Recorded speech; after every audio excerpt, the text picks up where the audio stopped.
Okay, and we're back. Um, so, we're going to be continuing the Abolition for the People series of essays.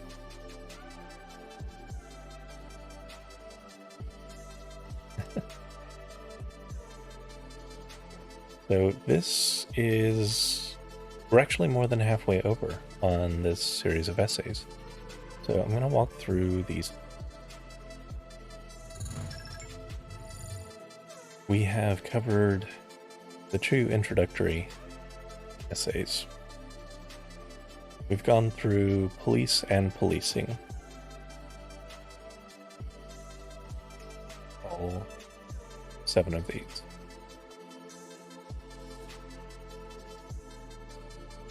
We've talked through prisons and carcerality, the nature of the carceral state itself, through how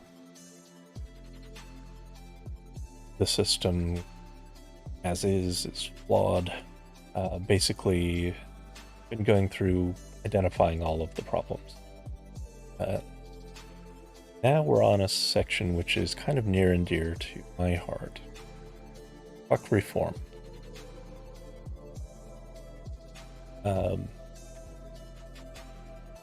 One of the biggest enemies of the abolitionist cause is not actually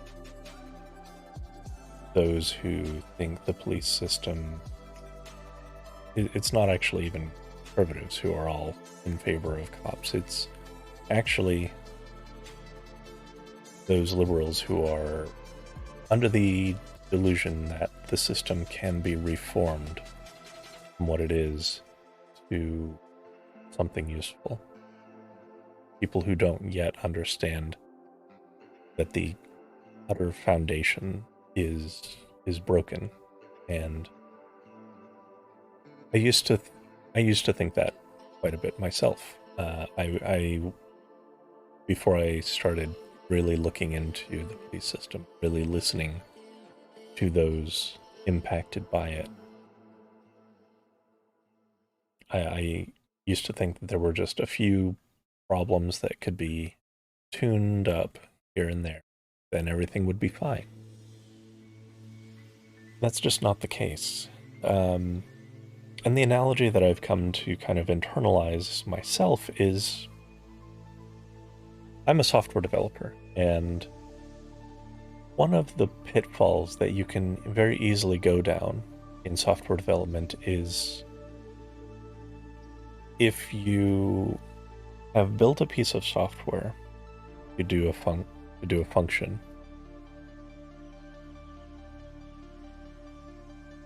and then you recognize that that function is not actually what you want it to do. You want it to do some other thing.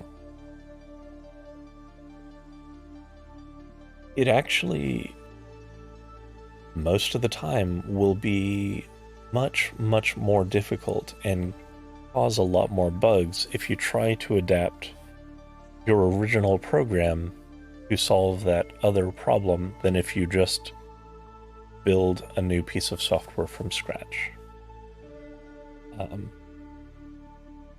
You're gonna constantly find remnants that don't fit and that cause it to kind of gum up.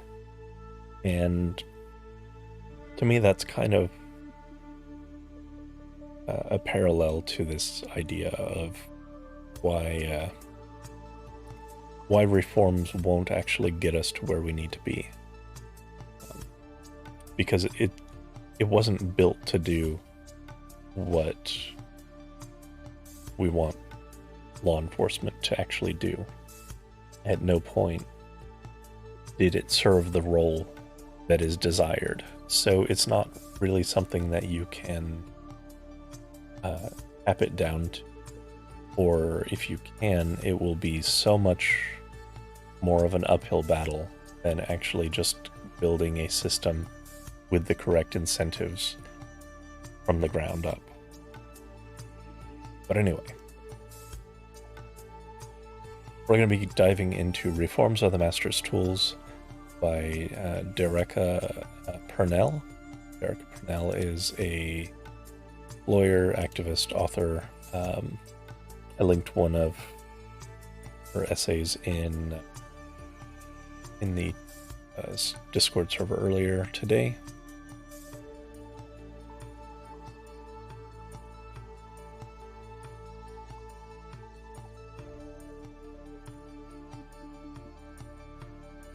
Reforms are the master's tools. The system is built for power, not justice.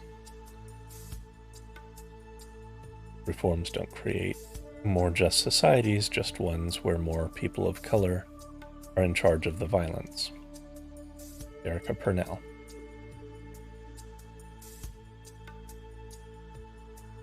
Pocket change. That was the difference between a cold bus ride or a freezing walk during Boston's brutal winters. But my client traveled to his weekly group meeting any way that he could, with the quarters in his worn brown wallet. We did not discuss what he said in the circle when he went, or what any other man confessed or kept secret. Our conversations were mostly about whether he signed in for attendance. To finish his probation, we had to show the court that he had completed the class. The probation officer warned me that my client had violated the terms of probation and would be facing jail time. He would lose his weekly meetings, his part-time fast food job, his corner bunk at a shelter, and more. Completely shocked, I called the nonprofit where my client went for meetings and asked about his attendance. The person who answered explained that my client, in fact, rarely missed a class, but each session had a fee, and my client only paid a fraction of the total cost. He owed a balance. Attendance wasn't the issue. Money was. A couple $100. That's about what I spent to get my locks retwisted and styled where I lived in Cambridge, Massachusetts. A semester worth of Uber rides to nowhere. A tab at law firm recruitment lunches. Yet, for my client, it was the difference between a bed in jail and a corner bunk in a shelter. Hey, Garlic.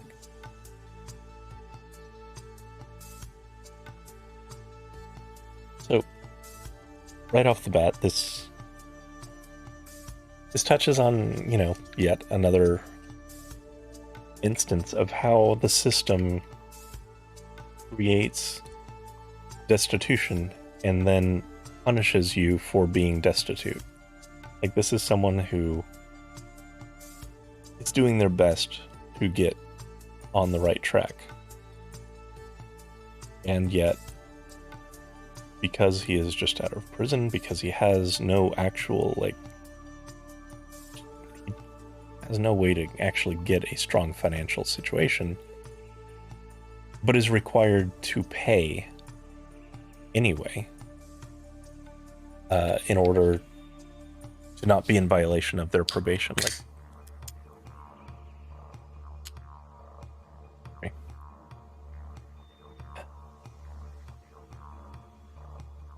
It's kind of fundamentally unfair, I would say.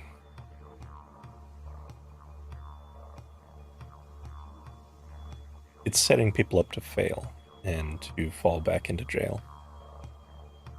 That's the only way I can read that particular setup.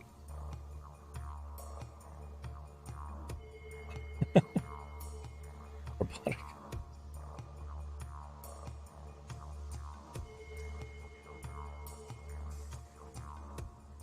Also, just to say it, for anyone who's unfamiliar with this format, this is intended kind of as a discussion, so I'm going to be interjecting my thoughts. If anyone has any thoughts or questions as we're going along, feel free to chime in.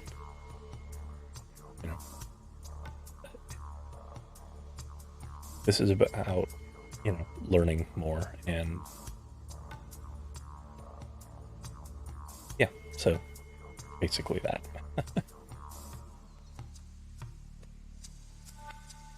The day of the hearing, I prepared to argue that my client had successfully completed each class and that payment should be an arrangement between him and the nonprofit, not to be used to violate his terms of probation. He's literally homeless, I screamed inside my own throat. Isn't this situation obvious? But the court is not for truth or justice, just power and persuasion.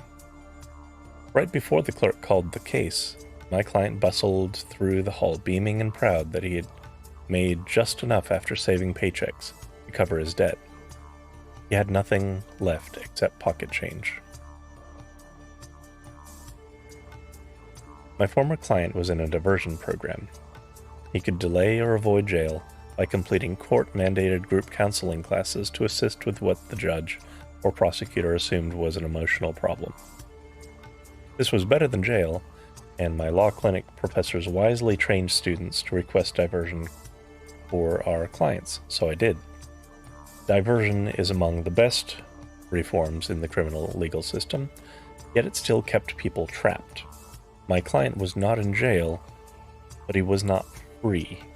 He risked losing his job and temporary housing for reasons that were beyond his control.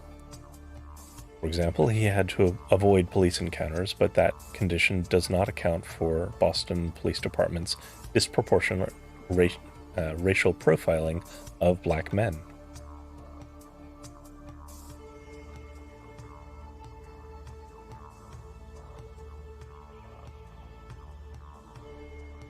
Additionally, even if my client had emotional health challenges, going to jail could exacerbate them. According to the World Health Organization, incarceration is detrimental to mental health due to various forms of violence, enforced solitude, or conversely, lack of privacy, lack of meaningful activity, isolation from social networks, insecurity about future prospects, relationships, etc., and inadequate mental health services. Ironically, the shelter where he slept shares many of these same qualities. Rather than ridding society of the oppressive conditions that can cause our anger, the burden of improvement is on individuals under the threat of imprisonment.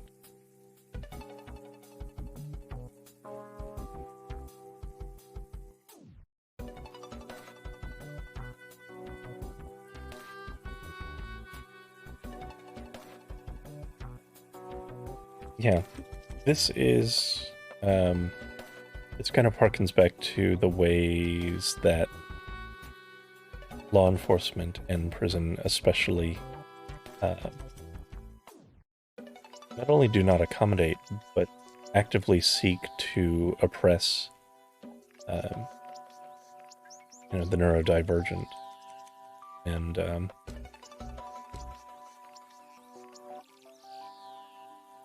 there's no part of this system which is actually trying to help someone get better. It's all stick, no carrot. It is all just beating someone down until they either die from it or become compliant and subservient to the system itself.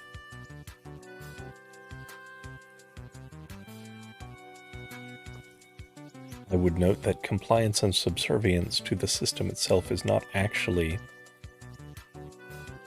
a improvement of the individual, their mental health, nor does it actually help them integrate with society and work, navigate work and relationships and stuff.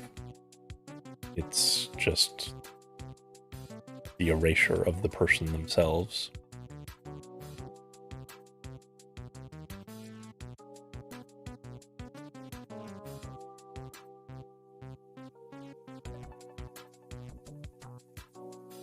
The World Health Organization is entirely correct in their classification of incarceration as...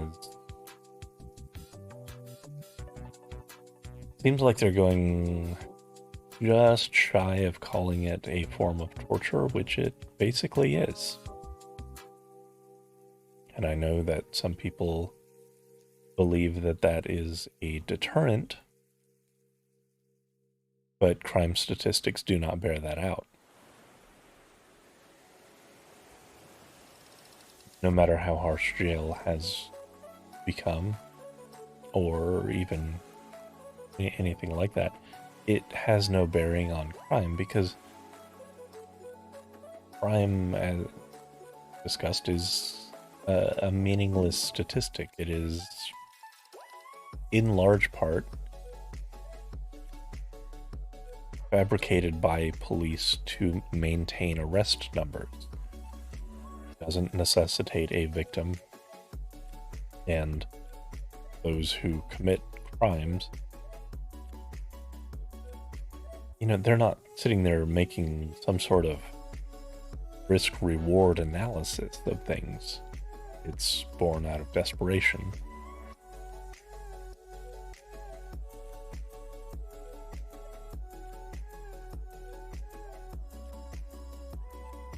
Diversion and other reforms, changes that increase the power, scope, and legitimacy of the criminal legal system, sound great.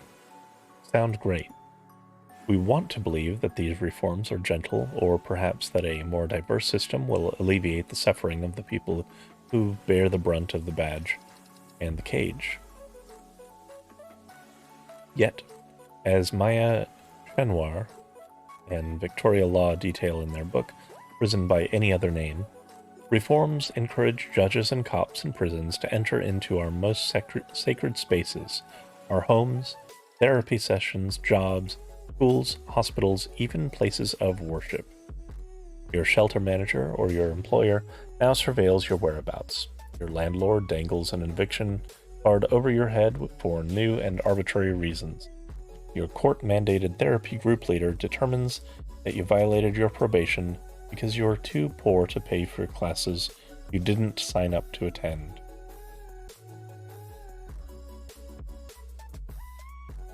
Counterintuitively, reforms do not make the criminal legal system more just, but obscure its violence more efficiently. Why spend money to jail someone when you can charge them hundreds of dollars for wearing an electronic ankle shackle, forcing them to stay home? Florida's probation officers collected more than $90 million from people on probation, and $11 million worth of forced labor called community service.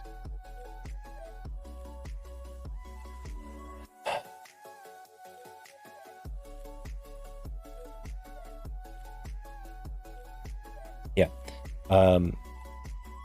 That I was unaware of until reading this. I didn't know that our system actually forced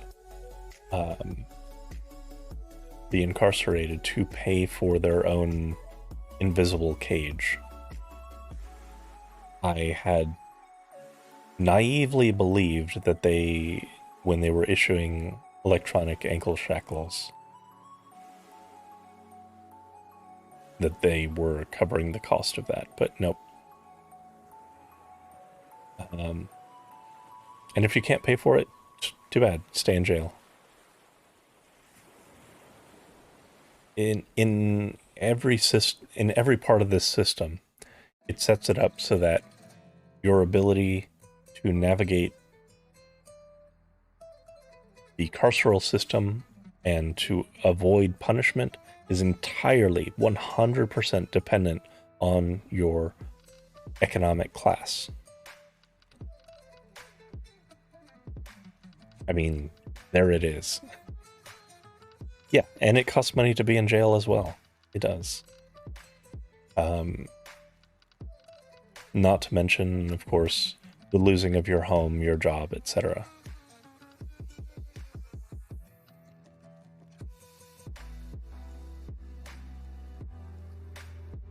And that's not even getting into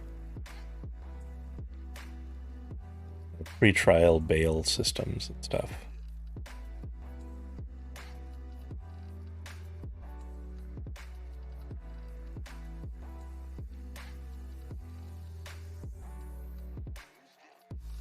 Before we continue on, I want to kind of go on a slight tangent.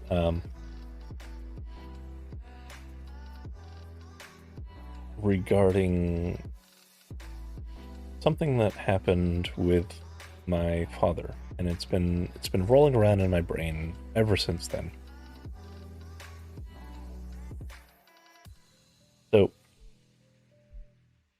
and I think that I've mentioned this story before, but it still is sticking with me, especially in more and more focus and more context in understanding the law enforcement system in the carceral state. Is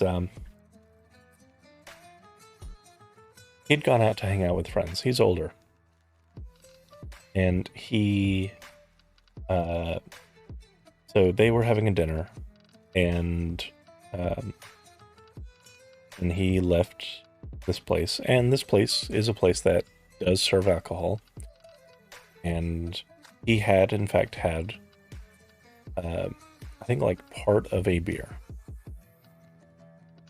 and he went to drive home. Well,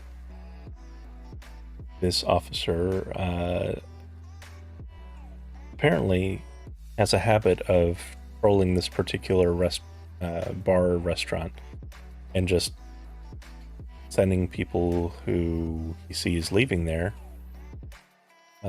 later in the evenings, arresting them.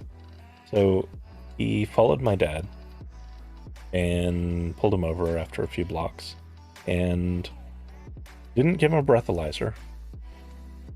Did not give him a breathalyzer. Asked him to do, a number of things like walk a line and this stuff. And just decided, well, you're drunk, so we're going to arrest you.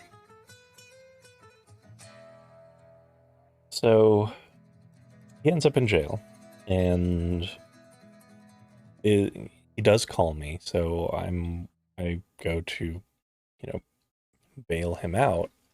But the part that sticks in my head is, if I hadn't had, if he was someone that didn't have either himself or have friends who had like $600 just laying around, he would have been stuck there until his trial date. And his trial date was 3 months later. Mind you, I will also say he actually did take a breathalyzer test at the jail itself. And he was clean. He came back as not drunk on it. He was well below the legal limit. But even with that, they would not let him go until either bail was posted or his trial date. So, in this way, if you just made a habit of rounding people up and throwing them in jail, you're going to catch some people who don't have access to $600 to post bail for a crime they are actually innocent of. And in the course of that, if they are stuck in jail for 3 months, even if they're just stuck in there for 2 weeks, they're very likely to lose their job. Because if you have to tell, if you just are suddenly a no-show at your job for 2 weeks, and then you let them know, oh, well, I was in jail, odds are you lose that job. And then you lose that job, and you're losing where you live next. And meanwhile, you're trying to figure out how you're going to survive, how you're going to put food on the table, etc. How you're even going to pay for gas or keep a vehicle going and such. By the time your court date rolls around, it's probably the last thing on your mind, because you're trying to survive because your life has been turned upside down despite having committed no crime. And this is something that happens again and again and again.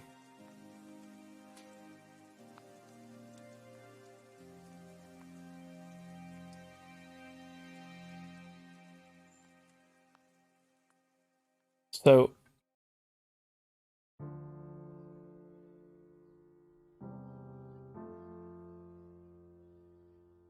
I use that example because it's one that I am close to, that I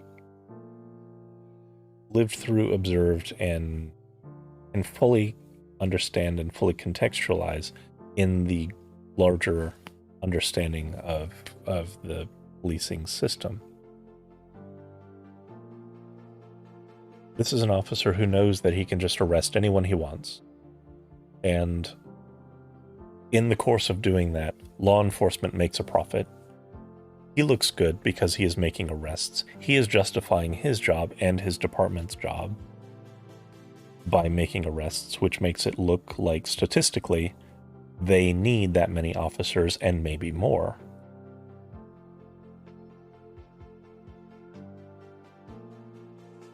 And I'm sure in his mind he thinks that he's keeping the streets safe. I'm sure there's some justification going on in the guy's head. But at the end of the day, many people are getting their lives completely ruined. And yeah, they're relatively safe to make arrests. There's no risk to them. They're not going to be, they can't be charged with like wrongful arrest or anything. Like, that's not a thing that happens. You don't actually get to sue officers for misconduct, or you can try, but it almost never lands.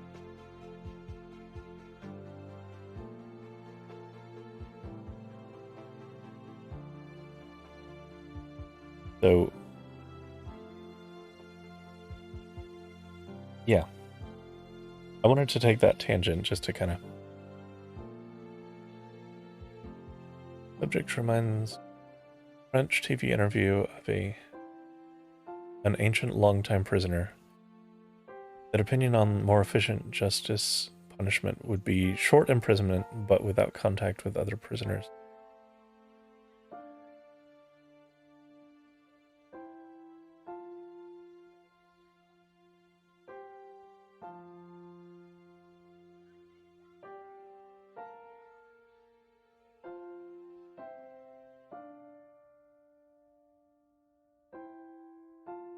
I really think we just largely need to get away from the punishment mentality.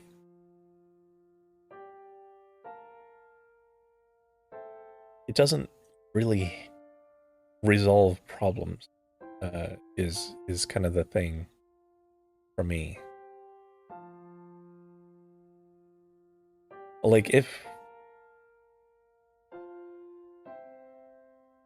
there is some community protections, like, or, community watch type service, and they observe who seems to be driving drunk, the thing that person needs is a drive home and possibly resources on where they can resolve their alcohol problem. They don't need to be arrested, and they shouldn't be put in jail unless they're like, they shouldn't be restrained from society in some way unless there's like an actual imminent active threat going on, right? Like, and even in that case, like we've talked about, it would be better if it was more of like a contained residential area where they could still function and live like a human being, just away from the rest of society. But the absurdity to me is that this level of punishment can be issued onto someone before they've even been found guilty of something. Their lives can be utterly destroyed, even if they are completely innocent of the crime, before the trial even says that they're innocent of the crime.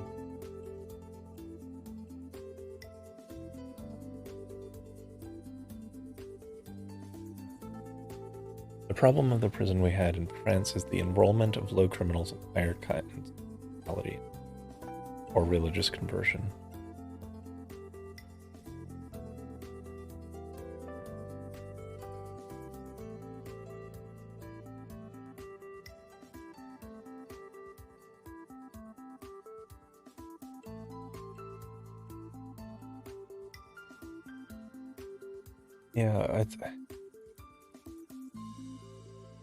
it's something I struggle with more and more. Is even the more I read this type of stuff and the more I think through it, is I can't imagine too many situations where putting someone in a cage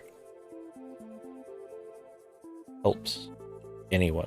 Doesn't alter their behavior. It's not really accomplishing anything. It's just punitive, just as a kind of a show of power by the state.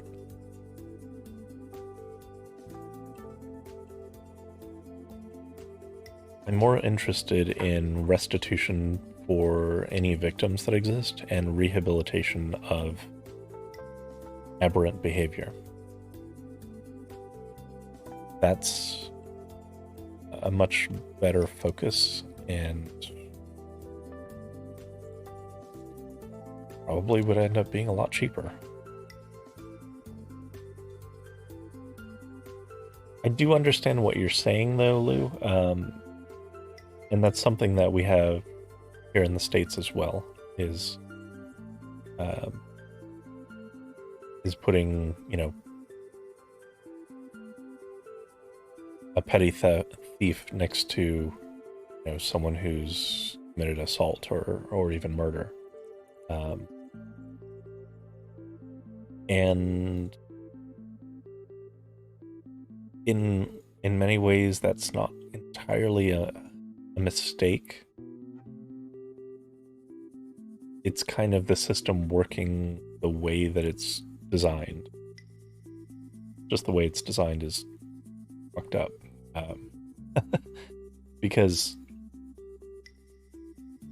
in the eyes of the law, at least here, it's like it wants to have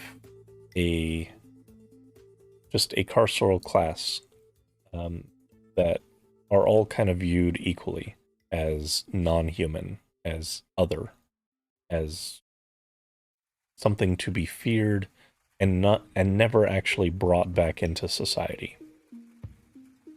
So it wants to brand people with, this is a rotten egg and we want this person to be destitute forever so that they can be used as effectively slave labor. That seems kind of to be how the machinery works, even if it wasn't designed with that in mind originally. That's the effect that occurs. And that's why, I brought that example of my father up, because he was innocent of what he was accused of, but if he was not of means, his life would have been ruined then and there. And he would have just been fallen in with everyone else that was a victim of the carceral state.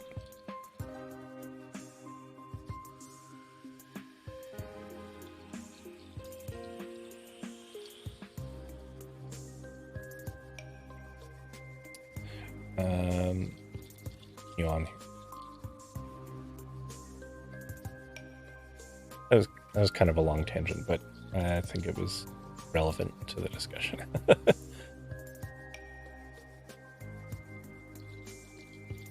Was I here? Yeah. This level of systemic oppression reminds me of Audre Lorde's popular quote that the master's tools will not dismantle the master's house. For me, the full quote is quite compelling. For the master's tools will never dismantle the master's house. They may allow us to temporarily beat him at his own game, but they will never enable us to bring about genuine change. And this fact is only threatening to those women who still define the master's house as their only source of support. While Lorde was originally criticizing white feminists, her assessment can apply here too. Many people believe that the current legal system is our sole source of support for justice, accountability, and even jobs. This belief is bipartisan. Rural residents in Republican districts protest prison closures to avoid job loss. In criticizing social justice calls to defund the police, Democratic Mayor Lori Lightfoot explained that Chicago protesters were eliminating one of the few tools that the city has to create middle-class incomes for Black and brown folks. The amorphous, multiracial middle class is managerial, filled with politicians, lawyers, judges, cops, probation officers, prison guards, and nonprofit employees whose job security is predicated on maintaining an unjust system.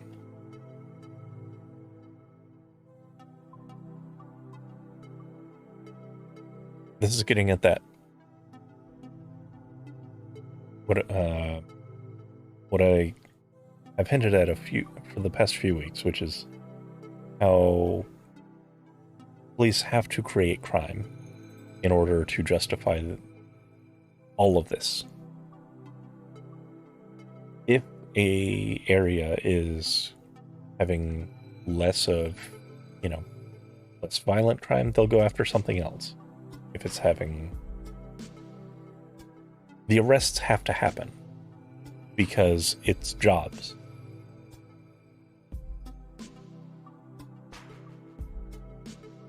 Okay, yeah, I'll do that, Porphyria.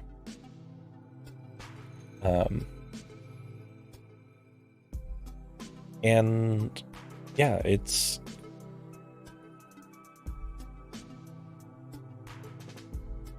get it. Some people would lose their jobs, but the opposite of that, if you follow that logic to its conclusion, is that we need to allow the police state to just expand indefinitely. Because any apparatus like that is viewed as a job-creating system will always want to grow and grow. And if you have all of these jobs, if you are always hiring more and more people to be law enforcement, to be, prison guards, to be all of these things, they have to have work. And they can't have junk work thrown at them like the rest of us do. They can't have menial labor that could be either automated or is not actually necessary, like a lot of us have. They have to actually fulfill their role, and their role is to put people in cages and make money doing it.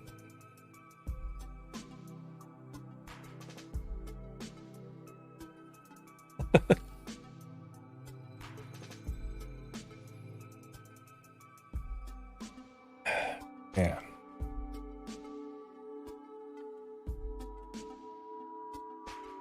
If the criminal legal system is our sole source of support, then reform might also be attractive to the ever-growing exploited classes that experience the most injustice, especially if they are Black, Indigenous, immigrant, or have a disability.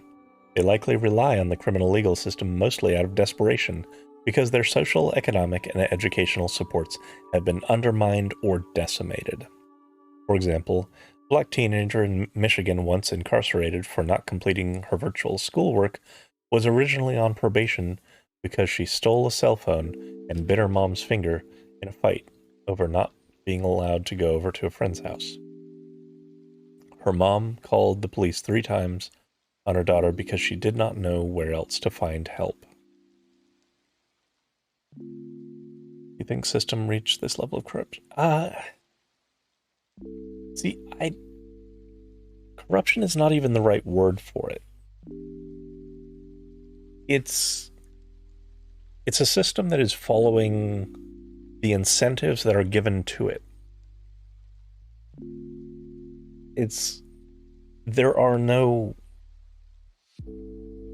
If you work in a department, you have to justify your budget. You have to justify your headcount. And under a capitalist mindset, you have to grow your department. This is just part of what you do. Because if you are shrinking your department, or if you don't have as much work, available, then you have to fire people, you have to let people go, and there is no organization that likes to do that. So the incentive is to always create more work and to always hire more people. And like, if your work is law enforcement, then you need to be enforcing laws, which means you need to be having, just actively seeking more people to put behind bars, whether they are actually like creating any harm or not. And that's why we have so many people arrested who are committing just completely victimless crimes. It's just scraping low-hanging fruit because there are so many things that are criminal that should not be. Yeah, everyone keeps saying I need to watch The Wire, and I have the opportunity now because Pepper was very kind and gave me gifted me a login to actually be able to view it, so I will be watching The Wire.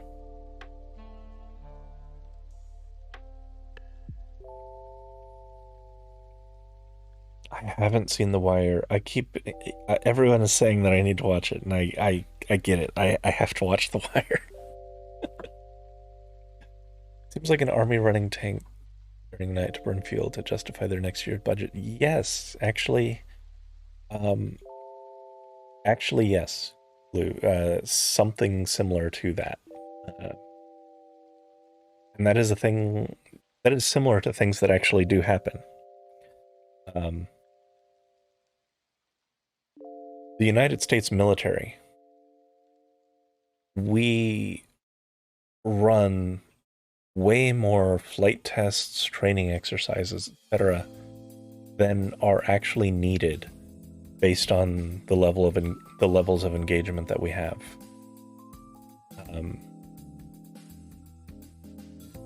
Because we have such a massive military budget, and even though we're not like engaged in all that many like active wars that are of any large scale, like we are involved in skirmishes and we have a lot of bases, but huge swaths of our budget are just training exercises or revising documentation or testing out, doing those flight tests over the desert or what have you. Sometimes doing combat trial thing exercises. And I'm sure those are important, but the sheer volume by which we do them is not needed. We could do a watch party sometime, yeah.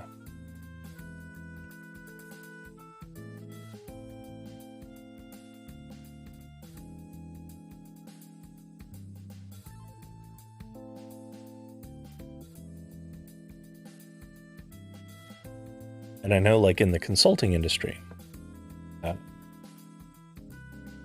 which is what I do, there are a lot of times when, like, a contract, in the course of a contract, management will say, okay, well, we're way ahead on this job, but that's not actually a good thing.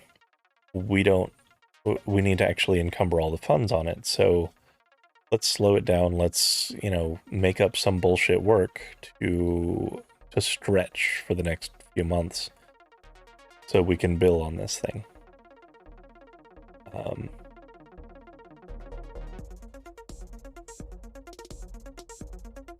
Capitalism doesn't breed efficiency. It calls for constant expansion, and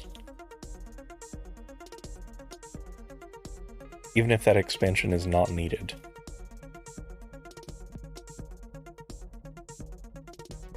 Yeah, it's all joking stats.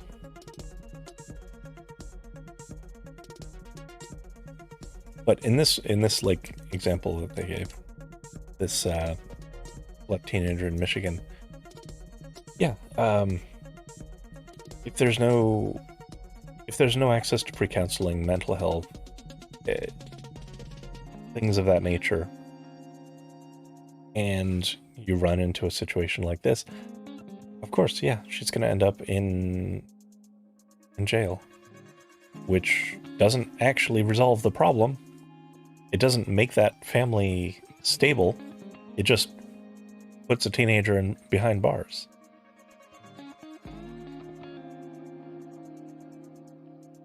This is why, like, all of this money that is just being thrown at the law enforcement apparatus would be way better spent actually supporting communities, actually putting in place,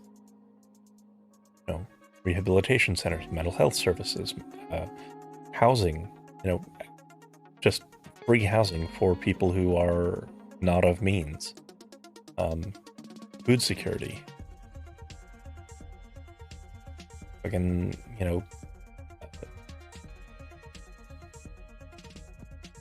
agencies that can help connect people to work, jobs.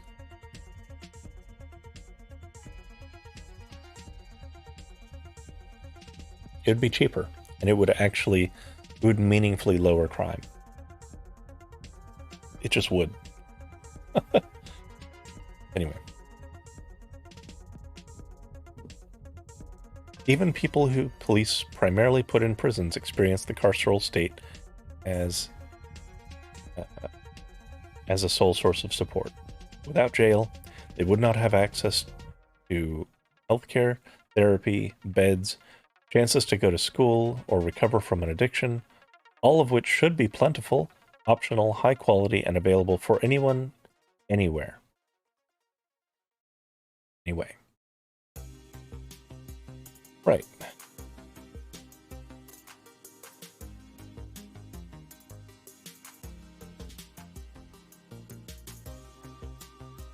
The criminal legal system is like... Actually, let me pause on that. This is actually reminding me of an argument that my mother used to make, which I'm ashamed to say that I used to buy into, because I was raised Southern Baptist, very conservative, etc. I was raised on a lot of this rhetoric. But it was this scoffing at improving conditions in prisons and how it would create this class of people who would, steal stuff or whatever just so that they could get to prison and be taken care of. And, well, yeah, but that's, like, in retrospect, that's looking at it from the wrong angle, right? Like, rather than looking down on people for ending up so desperate that they would consider doing that they would look to prison as their only out from, like, being, like, homeless or what have you. It's better to look at it as, why are they feeling that desperate in the first place that they don't have access to these things? If the problem is that prison looks like a better deal, that says more about what life is like outside of prison than it does the conditions of prison itself.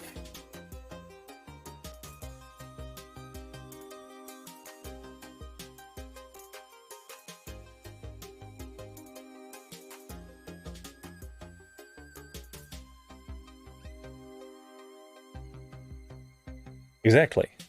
Yeah, that was her argument, was they need to be just absolutely miserable places that nobody would want to go. And yeah, you can do that, but it won't prevent people from ending up there. You'll just, be torturing them once they do.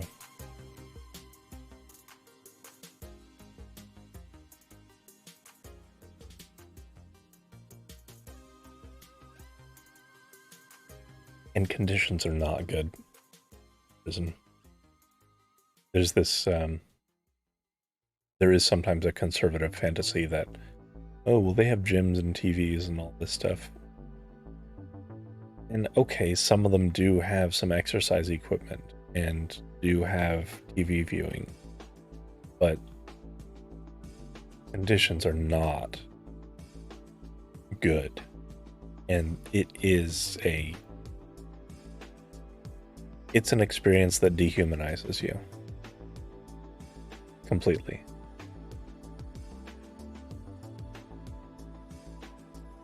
The criminal legal system is like the master's house. Reforms are the master's tools. Sometimes black public defenders will be able to use a tool or two to get their client free, or a black prosecutor or judge will even appear to be in charge of the house, which was true in my client's case. But this will never bring about genuine change. Reforms do not solve the root causes of harm, individual or institutional. The master's house is on fire, and the more we try to reform, diversify, and resource it, the more people will suffer as it collapses. Dr. Martin Luther King Jr. was right to fear, as he once told Harry Belafonte, that he was integrating black people into a burning house.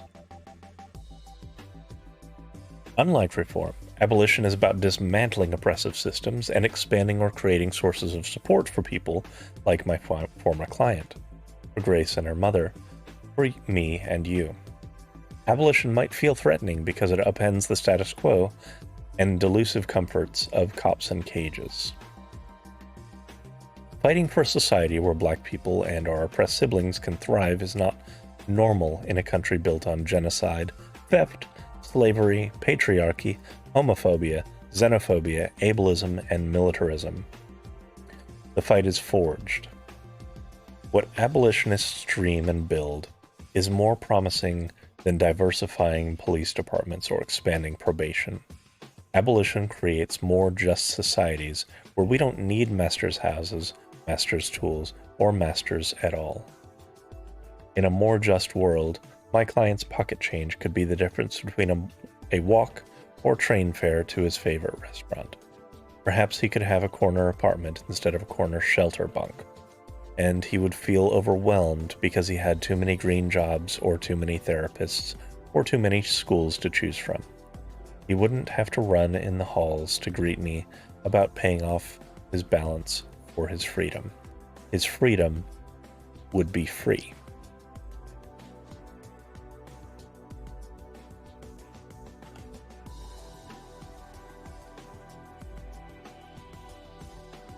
Mary Prince prisoners have 9 square meters for 2 and a TV. Yeah.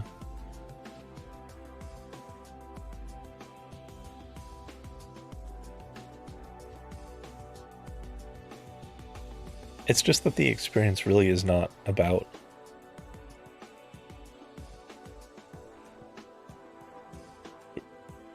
it's designed really to break people down.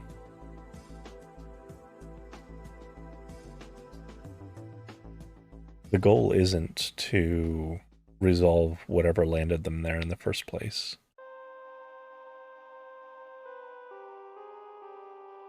The goal, like we've said, is just to break them down, make them compliant, or have an overpopulation of 20%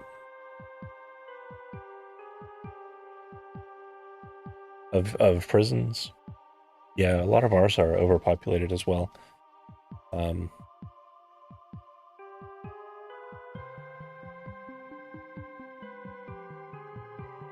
And that again is by design.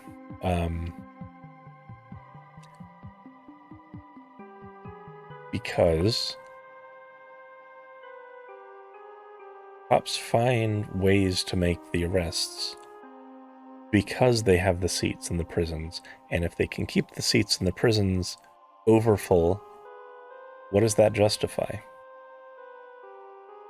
It justifies building more prisons, hiring more prison guards, hiring more construction work, and hiring more cops.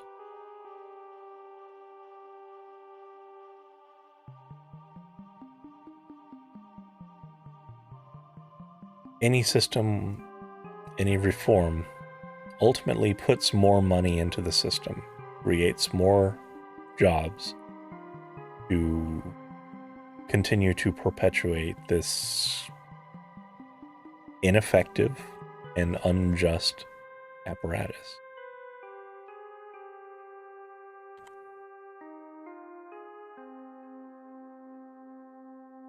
Yeah, we grew up with this shit, but we've got an imagination. Especially folks in this community, like,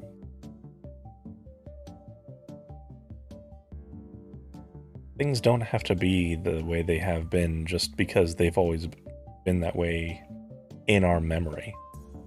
They haven't always been that way in time. A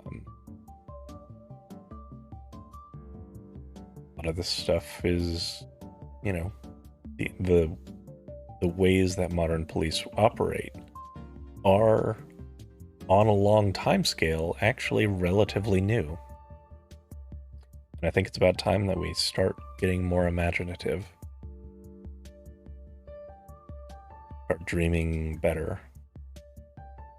And stop putting effort into fixing something that's antithetical to what we actually want out of a justice system.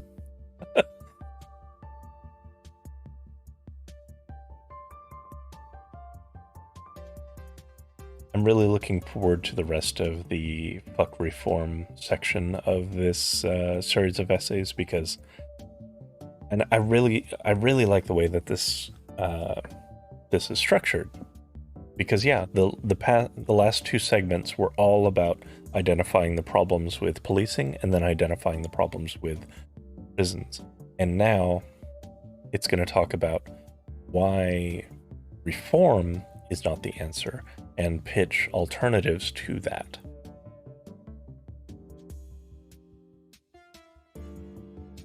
So these continue to be just invaluable essays that I'm super happy to cover, to talk about, and hope y'all are enjoying as well. With that, that is the 16th of 30 essays in the Abolition for the People series. I am going to shift over to unstructured discussion now.